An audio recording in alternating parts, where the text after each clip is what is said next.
Bonjour à tous, bienvenue sur Puissance Alpha présente ses écoles. Cette année, nous accueillons notre petite dernière, l'ESITC Paris, qui rejoint Puissance Alpha sur le concours post-bac et sur les admissions rebond. C'est une école qui est basée à Arcueil-Cachan et avec moi en plateau pour en parler ce soir, j'accueille Antoine Lecoq, le directeur adjoint de l'ESITC Paris. Bonsoir Antoine. Bonsoir Amélie. Et Romy, qui est élève en 4e année à l'ESITC Paris. Bonsoir. Bonsoir à tous les deux, merci d'être avec moi et on va commencer dès maintenant avec le pitch. Alors Antoine, je me tourne vers vous, le pitch c'est l'exercice un petit peu redouté. Vous avez 1 minute et pas une seconde de plus pour nous présenter un petit peu votre école, donc l'ESITC Paris, l'école supérieure d'ingénieurs des travaux de la construction. 1 minute, c'est parti. Bien, donc l'ESITC Paris, c'est une école d'ingénieurs spécialisée dans le bâtiment, les travaux publics et le génie civil, qui a une formation très complète puisque c'est l'alliance de 3 parties, la partie enseignement avec des enseignements scientifiques, techniques, de communication et de management, une partie pratique avec des stages puisque c'est 11 à 19 mois de stage en entreprise sur 5 ans, donc c'est une partie pratique très importante, et enfin une dernière partie internationale puisque c'est 1 semestre minimum à l'international. Donc ce qui fait de notre formation une formation très complète, réalisée en étroite collaboration avec les entreprises du secteur avec lesquelles nous sommes très liés, et qui permet à nos ingénieurs d'être opérationnels dès la sortie de l'école. Et du coup, on arrive à une insertion professionnelle de 100% dans les 3 mois maximum après la sortie de l'école. Donc c'est vraiment l'école par excellence dans ce domaine-là qui forme les ingénieurs de demain. Très bien, c'était très clair et ça donne très envie, je vous remercie. Merci. On va de toute façon en parler, vous avez parlé d'international, de débouchés, de learning by doing, donc de l'aspect vraiment professionnalisant. On va en parler tout de suite grâce aux 2 minutes chrono. Alors Antoine, on va parler un petit peu des spécialisations, des spécialités, donc des domaines que vous enseignez à l'ESITC Paris. Vous avez 2 minutes pour m'en parler maintenant. Bien. Bon, alors, École supérieure d'ingénieurs des travaux de la construction, donc c'est un peu dans le titre, donc la spécialité c'est vraiment la construction, le domaine du BTP, du génie civil. Et on va former des ingénieurs qui sont capables d'aller soit plutôt dans le bâtiment ou alors plutôt dans les travaux publics. Donc bâtiment, c'est les bureaux, les logements, c'est plutôt ce qui est route, voies ferrées, même les ponts. Et donc, voilà, on va former des ingénieurs qui vont pouvoir essaimer dans les diverses fonctions dans ce paysage-là, dans les entreprises du secteur, avec des qualifications tant sur le plan technique que sur le plan du management, puisqu'aujourd'hui un bon ingénieur, il doit aussi savoir manager, c'est pas que de la technique. Et puis évidemment de la communication, puisqu'il faut apprendre à communiquer dans un domaine, dans un milieu encore d'autant plus international aujourd'hui qu'il y a quelques années. Donc voilà, tous nos ingénieurs, ils sont dans ces domaines-là, dans cette spécialité-là. Très bien. Est-ce que vous pouvez nous citer de façon très concrète quelques noms de matières de l'ESITC, Oui, par exemple dans le cycle préparatoire là, que pourraient intégrer nos élèves post-bac? Qu'est-ce qu'il y a comme matière? On a des matières techniques dans le domaine dès la première année d'ailleurs, avec la construction générale par exemple, où ils vont apprendre à identifier les éléments principaux d'un bâtiment. On a de l'organisation et gestion de travaux, savoir comment se déroule une opération de construction. Voilà, on a aussi des matières après dans le du béton armé évidemment pour apprendre à calculer les structures, et puis on n'oublie pas tout ce qui est environnement et numérique, puisque c'est vraiment aujourd'hui c'est incontournable dans l'acte de construire. Très bien, je vous remercie. Maintenant on va passer aux débouchés. Donc souvent c'est des questions qui reviennent. Quels sont les débouchés vraiment concrets? Quel type de métier on peut faire en sortant après 5 ans à l'ESITC Paris? Une fois qu'on est alumni de l'ESITC Paris, qu'est-ce qu'ils font vos alumni? C'est vrai que le terme d'ingénieur en soi, ça parle pas forcément tout de suite. Alors dans le domaine du BTP, du génie civil, il y a une multitude de métiers en réalité. Alors il y en a beaucoup qui, en sortie de l'école, font des travaux, ils sont ingénieurs travaux, c'est-à-dire qu'ils vont être, on va dire, chefs, ils vont gérer le chantier si vous voulez, au niveau cadre, je parle, au niveau humain, financier et technique. Et puis on en a qui vont plutôt s'orienter vers les bureaux d'études, donc bureaux d'études structure, méthode, études de prix. Il y en a qui vont aller faire du BIM. Donc du BIM. Qu'est-ce que c'est le BIM? Building Information Modeling, c'est le numérique dans le BTP. C'est-à-dire en fait un bâtiment, on va le concevoir d'abord numériquement pour pouvoir étudier sa construction, puis son exploitation après. D'accord. Et puis il y en a qui vont aussi faire de la maîtrise d'ouvrage, de la maîtrise d'œuvre, donc par exemple de la promotion immobilière. Voilà. Donc on forme à tous ces métiers-là et les débouchés sont vraiment immenses. Il y a forcément un métier qui plaira à chacun et chacune. Formidable, on l'a un petit peu abordé, vous parliez de l'internationalisation de ces métiers. Quelle est la place de l'international dans le cursus de l'ESITC Paris? On parlait tout à l'heure des matières, vous n'avez pas évoqué les langues vivantes, par exemple, est-ce qu'il y en a?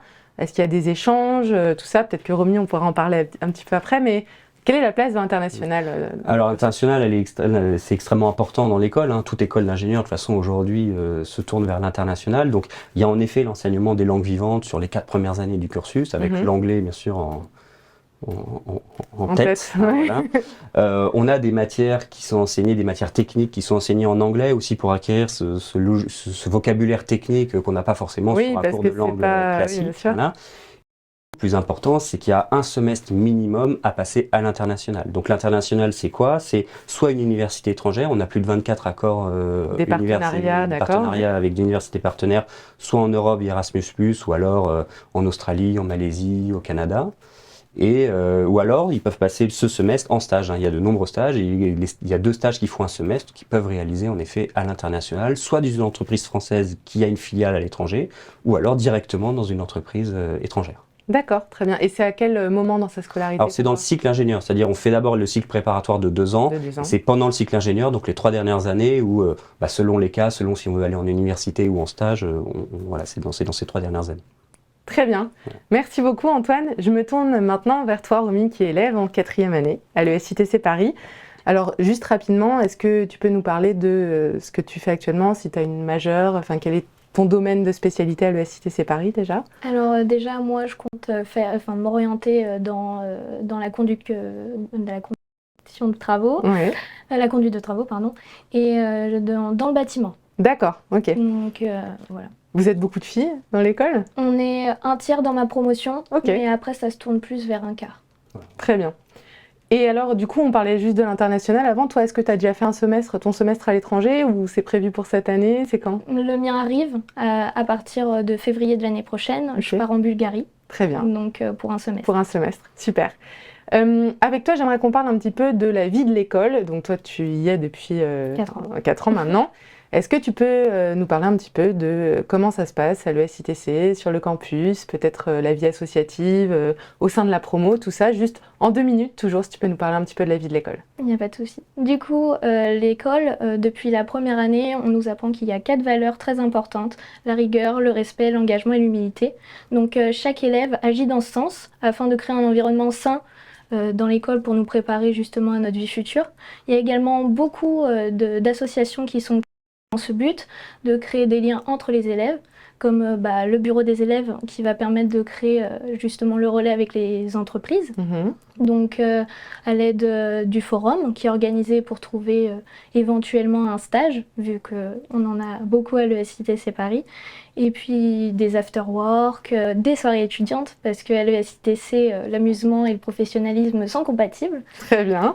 Et puis il y a également le bureau des sports, dans lequel entreprendre une activité sportive jusqu'à participer à des championnats interuniversitaires.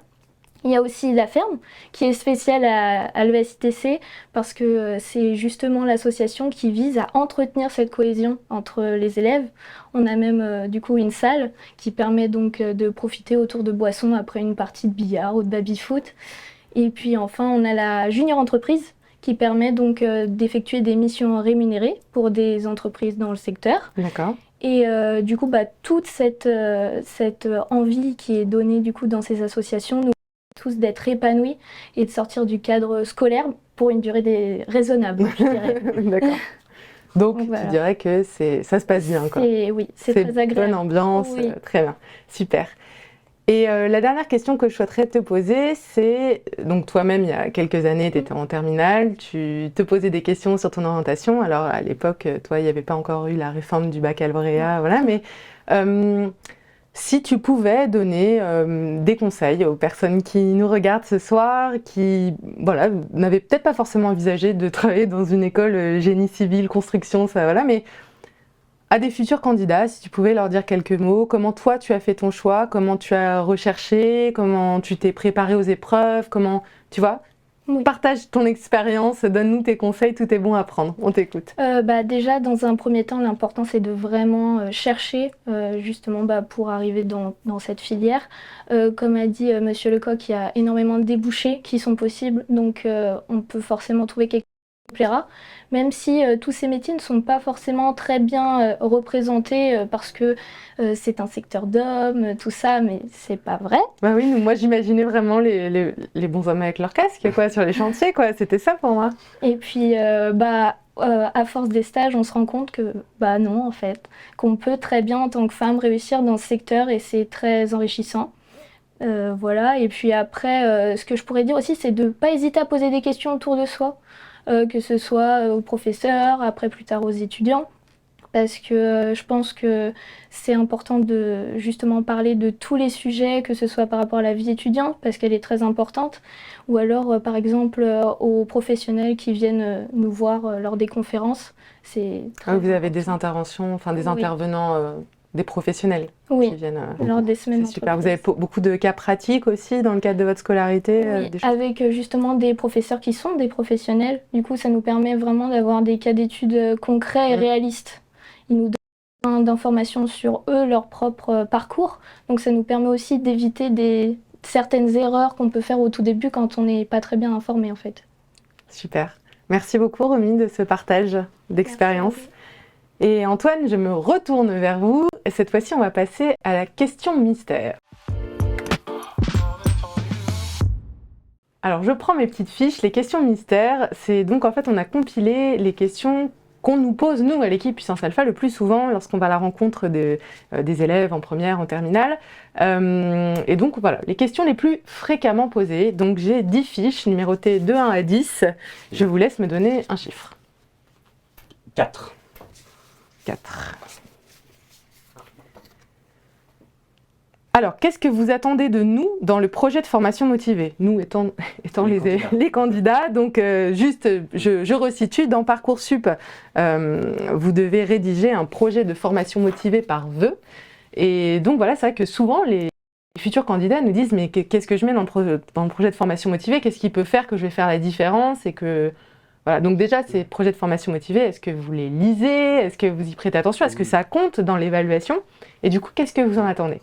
Alors oui, bien sûr, hein, les projets de formation motivée, c'est un pan qui est incontournable dans l'évaluation des dossiers et des candidatures. Hein. C'est là où on voit la motivation du candidat, Ouais. plus qu'à travers les notes ou les appréciations des enseignants. Donc, et ben voilà, justement, ce qu'on attend, c'est avoir un élève qui est motivé, qui a envie d'aller en école d'ingénieur, pour qui le domaine, notre domaine en particulier, donc le bâtiment, le travaux publics, le génie civil, représente vraiment une source de motivation aussi, qu'il s'est intéressé à ce domaine-là.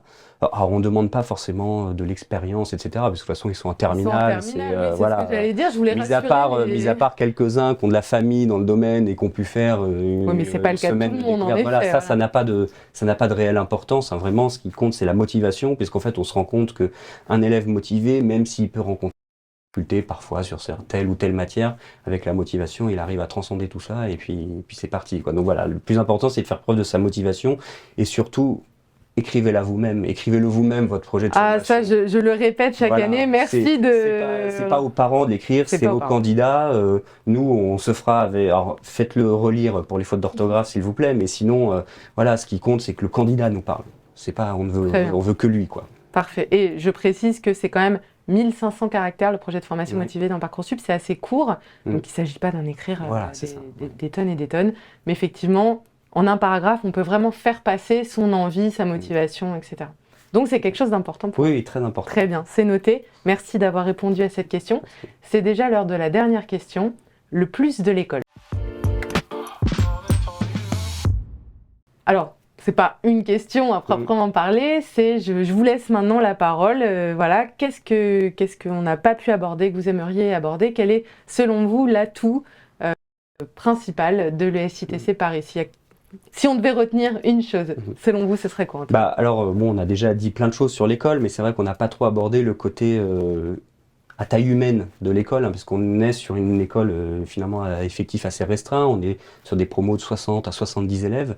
Donc ce qui nous permet quand même d'avoir, comme l'a dit Romy, une vie associative, une vie étudiante riche avec beaucoup d'échanges, beaucoup de collaboration, d'entraide, et puis un suivi aussi. C'est-à-dire que nous, en tant que direction, avec la direction des études, les enseignants, on arrive davantage à suivre nos étudiants que s'ils étaient par promo de 200 ou 250. Donc voilà, ça c'est vraiment un atout de l'école. Et notre objectif premier, c'est bien que quand un élève rentre dans l'école, il sorte 5 ans après avec son diplôme. Je pense que ça c'est un objectif qu'on va partager avec les candidats et avec leurs parents. C'est que voilà, l'objectif c'est quand même d'avoir un diplôme. Donc c'est l'ESITC Paris, c'est une école à taille humaine où chacun a sa place, où chacun pourra trouver sa voie, avec les particularités qu'ont chacun, que ce soit le cursus scolaire de terminale qui n'est pas forcément le même pour tout le monde, que ce soit une femme ou un jeune homme, avec différentes appétences selon le chantier, les bureaux d'études, etc. Donc il y a de la place pour tout le monde. Voilà. Formidable. Merci beaucoup.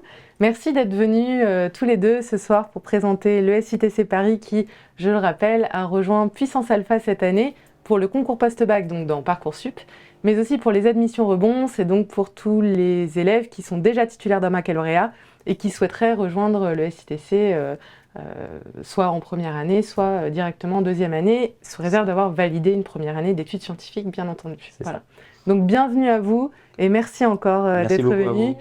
Merci à vous de nous avoir suivis. Si vous avez des questions, n'hésitez pas à nous les poser dans le chat ou bien nous contacter sur le site internet de Puissance Alpha. Très bonne soirée à tous.